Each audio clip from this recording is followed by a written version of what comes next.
Welcome back. Today will be discussing about the diagnostic part of कोविड-19। इसमें दो test पढ़ते हैं, specific test and non specific test. Specific test मतलब जो स्पेसिफिक है टुवर्ड्स द डायग्नोसिस ऑफ कोविड-19, वेयर इज नॉन स्पेसिफिक मतलब वो और डिजीजेस में भी इंक्रीज हो सकते हैं, लेकिन अगर वो प्रेजेंट है so they can be a helpful indicator towards the diagnosis of कोविड-19। तो हम स्टार्ट करते हैं स्पेसिफिक टेस्ट for COVID-19.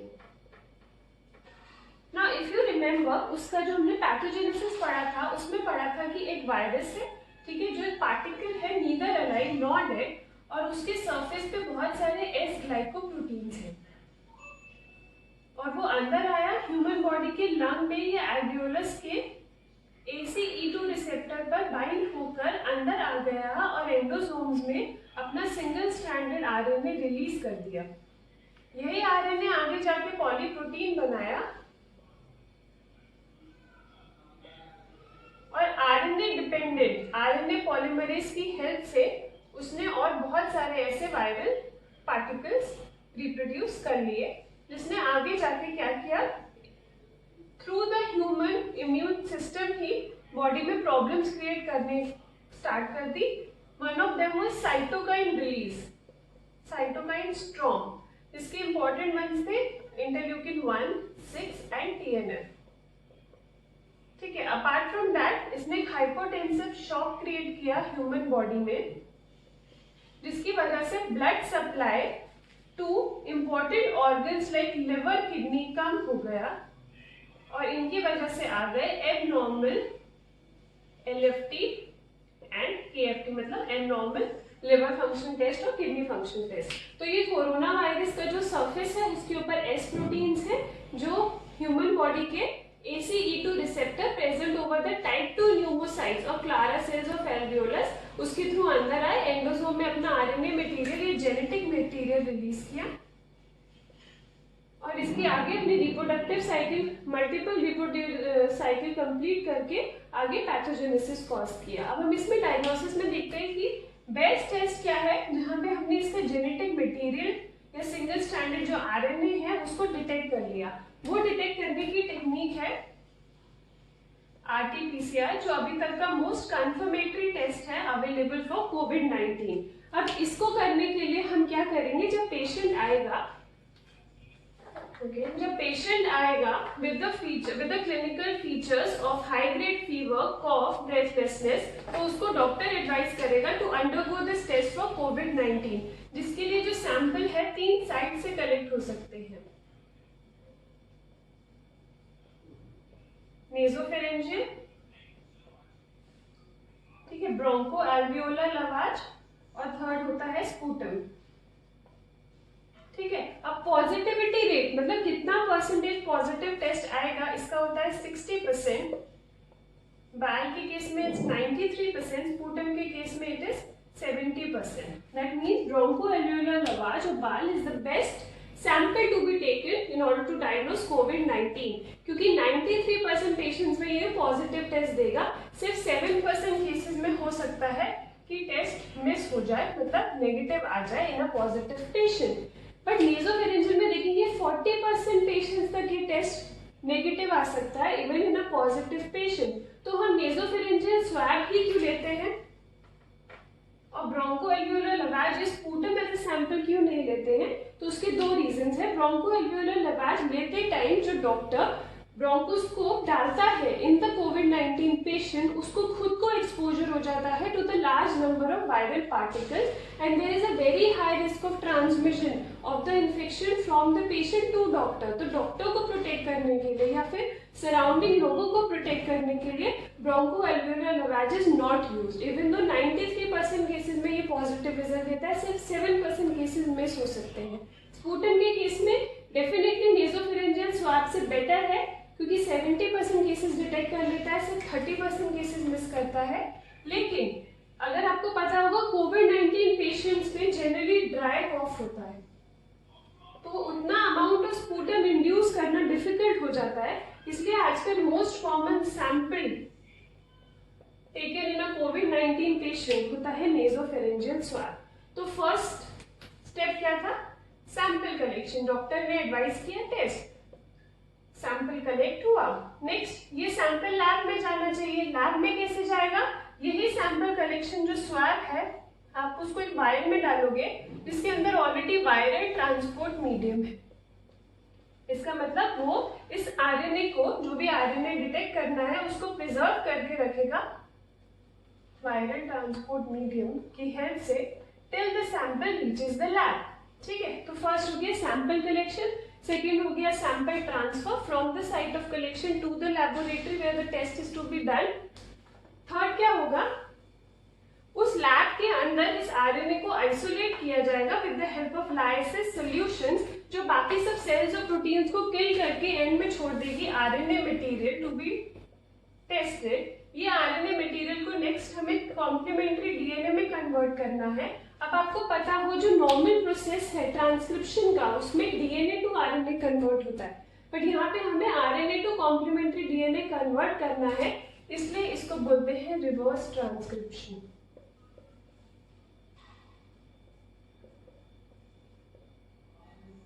ठीक है, तो अब समझ आ गया रिवर्स ट्रांसक्रिप्शन क्या है, कि नॉर्मली डीएनए से आरएनए बनता है, बट इस केस में हमें जो आरएनए था वायरस का, अगर हम सपोज कर रहे हैं कि पेशेंट पॉजिटिव है तो उसका आरएनए प्रेजेंट है, तो उस आरएनए को with the help of reverse transcriptase enzyme हमने कॉम्प्लीमेंट्री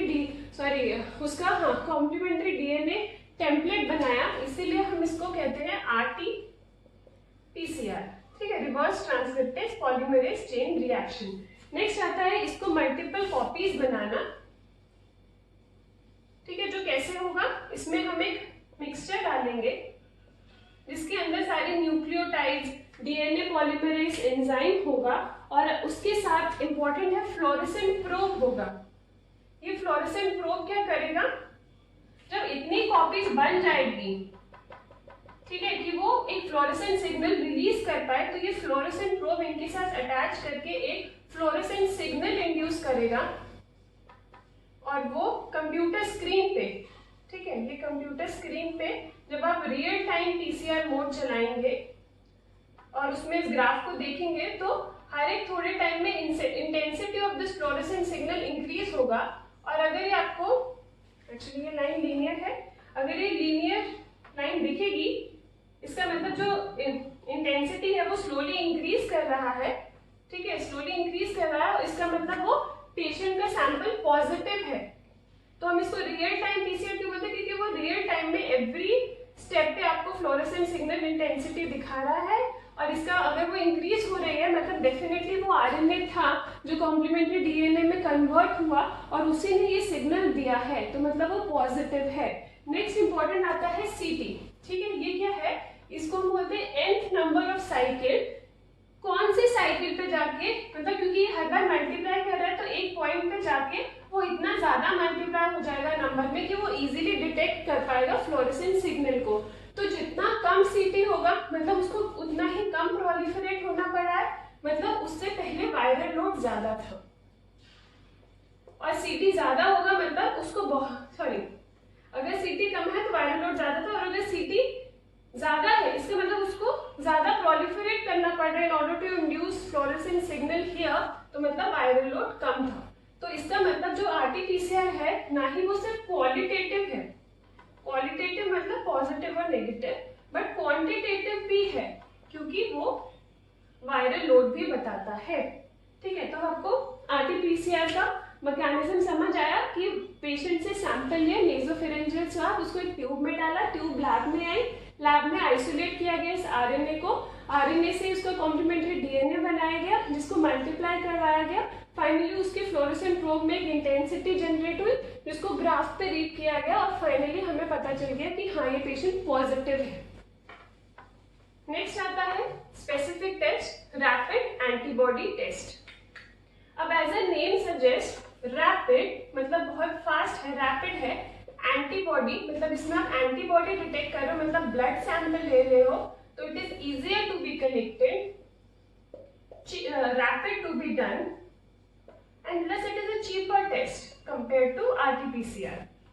तो इसमें क्या होता है, इसमें किट अवेलेबल होती है, इसको आप देखेंगे तो उसमें दो बेल बने होते हैं। ये होता है सैंपल के लिए, जहाँ पे आप अपना ब्लड सैंपल लेते हैं फिंगर प्रिक से और डाल देते हैं। यहाँ पे एक बफर वेल होता है जिसमें आप किट पे ही अवेलेबल बफर डालते हैं और यहाँ पे 2 लाइन बनी होती है सी और टी। सी मतलब कंट्रोल, टी मतलब टेस्ट। तो आप थोड़ी देर में जब ये सैंपल डाल देंगे तो ये सैंपल इसमें से चलता चलता इन लाइंस को क्रॉस करेगा, बफर भी। तो उस रिएक्शन में, क्योंकि ये वायरस जो है एक एंटीजन की तरह काम कर रहा है, तो आपकी बॉडी उसके अगेंस्ट एंटीबॉडी बना रही है, तो आपके ब्लड में वो एंटीबॉडी प्रेजेंट होगी, तो ये टेस्ट लाइन जो होगी वो पॉजिटिव आ जाएगी। वो आप कैसे देखते हैं, देखिए जब ये पास होगा तो कंट्रोल लाइन तो डार्क होगी ही होगी, ठीक है, वो अपना कलर चेंज करेगी ही करेगी। और इन केस वो अपना कलर चेंज नहीं करती मतलब वो टेस्ट इनवैलिड है, तो इसलिए कंट्रोल की तरह एक्ट कर रहा है। लेकिन टेस्ट को आपको वेट करना पड़ेगा। अगर ये डार्कन होती है तो ये पॉजिटिव है, अगर नहीं होती है तो वो नेगेटिव है। तो यही एक एंटीबॉडी डिटेक्ट करने का टेस्ट है कि सैंपल ब्लड जो है वो पास करेगा, और अगर कंट्रोल के साथ साथ टेस्ट वाली लाइन पे पॉजिटिव आ जाएगी, डार्कन हो जाएगी, तो इसका मतलब sample is positive for the antibody generated against कोविड-19। नेक्स्ट हम पढ़ेंगे non specific test. Non specific मतलब कि ये और डिसीजेज में भी एलिवेटेड हो सकते हैं, लेकिन अगर ये प्रेजेंट है तो it can be a helpful indicator towards the diagnosis of कोविड-19। अगर आपने पैथोजेनेसिस में देखा होगा तो आपने देखा होगा interleukin 6 important cytokine have to be release during the pathogenesis. In fact इसकी ट्रीटमेंट में हम इंटरल्यूकिन 6 एंटागनिस्ट भी देते हैं, तब समझ सकते हैं कितना इंपॉर्टेंट साइटोकाइन है जो इंक्रीज होता है कोविड-19 पेशेंट्स के अंदर। नेक्स्ट होता है सीरम फेरिटिन।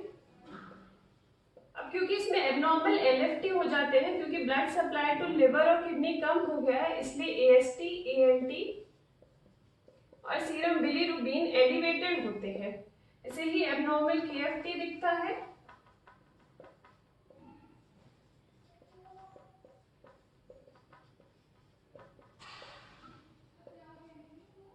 ठीक है, उसके साथ साथ दिखता है डी डाइमर।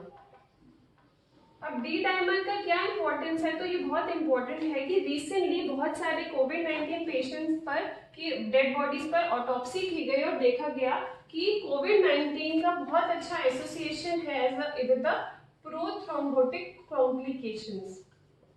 और कैसे है, इसके पैथोजेनेसिस में ही आपको पता होगा कि ये कोविड-19 वायरस जो है वो बॉडी के अंदर आता है और पल्मोनरी कैपिलरीज के एंडोथेलियम को डिस्ट्रॉय करता है, एंडोथेलाइटिस करता है। उस एंडोथेलियम डैमेज की वजह से ये प्रोथ्रोम्बोटिक मॉलिक्यूल्स को एक्टिवेट कर देता है और थ्रोम्बोसिस हो जाता है वेसल्स के अंदर। तो ये थ्रोम्बोसिस एक इम्पोर्टेंट एसोसिएशन देखा गया है इन कोविड-19 पेशेंट्स रिसेंटली, इसलिए डी डाइमर बहुत इंपॉर्टेंट मार्कर यूज हो रहा है। क्यों हो रहा है, क्योंकि all the patients of covid admitted should be started on anticoagulant treatment. ये नया प्रोटोकॉल आया है कि जो भी पेशेंट कोविड-19 का हॉस्पिटल में एडमिट होता है सब में एंटीकोगुलेंट स्टार्ट कर दो, क्योंकि देखा गया है कि उसकी कॉम्प्लिकेशन बहुत ज्यादा थ्रोम्बोटिक एसोसिएशन की वजह से है। प्लस डी डाइमर ना ही सिर्फ डायग्नोसिस में यूज होता है बट ट्रीटमेंट में भी यूज होता है, प्लस इसकी फर्दर इन्वेस्टिगेशन के लिए भी यूज हो रहा है, क्योंकि अगर D dimer more than 4000 microgram पर डेसीलीटर है तो बोला गया है कि सीटी पल्मोनरी एंजियोग्राफी करो, ठीक है, क्योंकि बहुत ज्यादा थ्रोम्बोटिक कॉम्प्लिकेशंस के चांसेस हैं डी डाइमर वैल्यू के इंक्रीज होने पर। तो आप देख सकते हैं कि कैसे थ्रोम्बोसिस और कोविड-19 की पैथोजेनेसिस इतनी क्लोजली रिलेटेड है और कैसे डी डाइमर का वैल्यूज डिसाइड कर रहा है कि क्या उस पेशेंट का सीटी पल्मोनरी एंजियोग्राफी या इमेजिंग टेक्निक होनी चाहिए कि नहीं होनी चाहिए। तो अब हमने पढ़ लिया है specific and non specific diagnostic test.